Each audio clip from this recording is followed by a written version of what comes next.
My topic is 2.2 compounds and molecules. A compound exists when two or more elements have bonded together. A molecule is the smallest part of a compound that still has its properties of the particular compound. In practice, these two terms are used interchangeably, but in biology, we usually speak of molecules. Water is a molecule that contains atoms of hydrogen and oxygen. A formula tells you the number of each kind of atom in a molecule. For example, glucose. And this is a formula right here. Shows you an example. Electrons possesses energy, and bonds that exist between atoms also contain energy. Organisms are directly dependent on chemical bond energy to maintain their organization.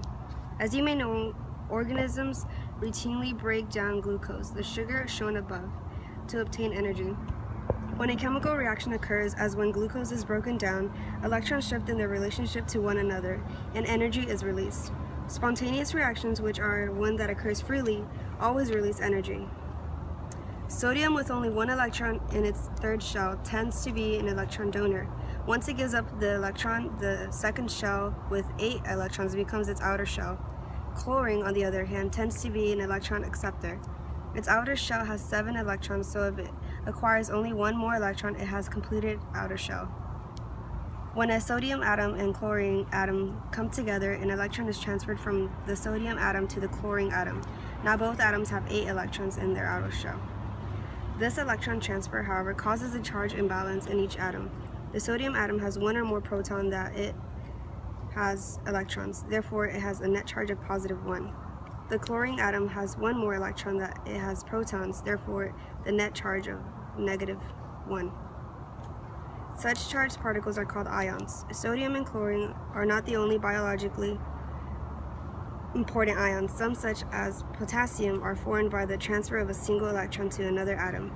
Others, such as calcium and magnesium, are formed by the transfer of 2 electrons. Ionic compounds are held together by attraction between negatively and positively charged ions called ionic bond. When sodium reacts with chlorine, an ionic compound called sodium chloride results. Sodium chloride is a salt commonly known as table salt because it is used to season our food. Salts are solid substances that usually separate and exist as individual ions in water, and discussed on page 30. And these are just some pictures of the examples I just read to you.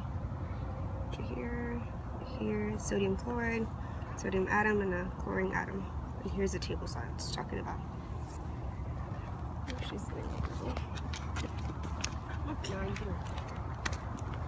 Covalent bonding.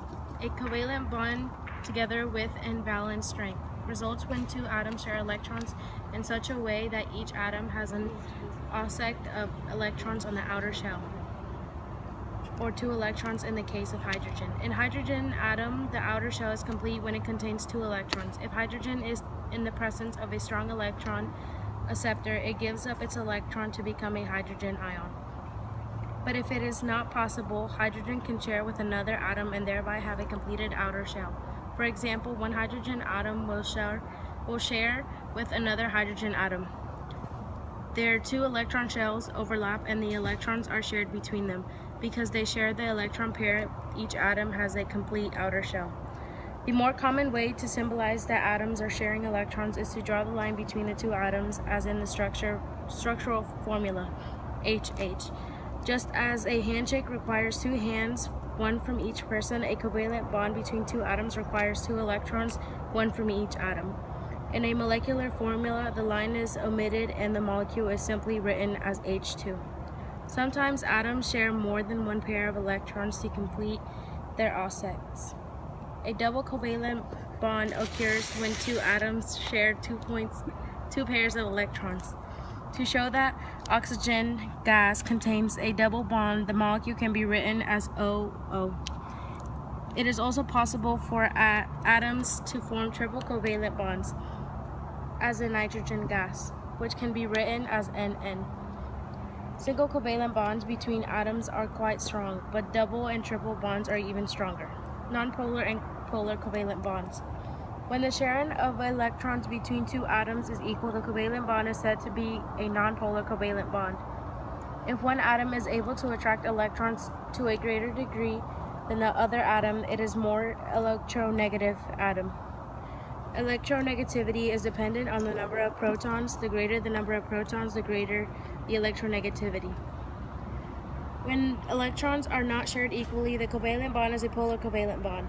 You can readily see that the bonds in methane must be polar because carbon has more protons than a hydrogen atom. However, methane is a symmetrical molecule and the polarities cancel each other out.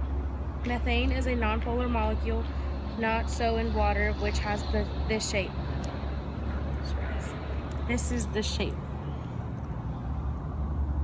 In water, the oxygen atom is more electronegative than the hydrogen atoms and the bonds are polar.